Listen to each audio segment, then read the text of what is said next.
Welcome to the Slop Temple. We pray this video helps. You start by backing up your iPhone and gathering purchase info because a service swap may erase data.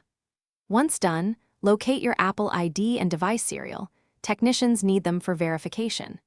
Make sure your phone is charged at least 20% and keep the lightning cable near.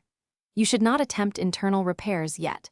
This first step ensures you retain data and qualify for official service options, which is the safe, effective path to restore battery health. Next, schedule an appointment with Apple or an authorized service provider because only certified replacements restore battery health reliably. When you arrive, explain symptoms. The technician will run diagnostics to confirm battery capacity and safety. Once confirmed, you hand over the device. They document warranty, estimate time, and get consent for replacement. This controlled workflow prevents counterfeit parts and protects water-resistant seals, so make sure to ask about genuine components and whether your repair preserves original device features. After replacement, the technician installs a genuine Apple battery and runs post-repair tests to confirm proper charging and calibration.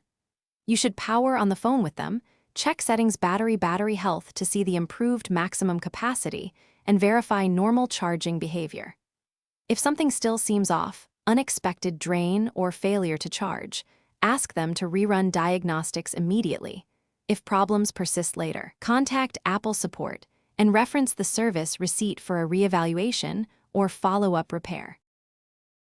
Thanks for watching. Consider subscribing if we helped you.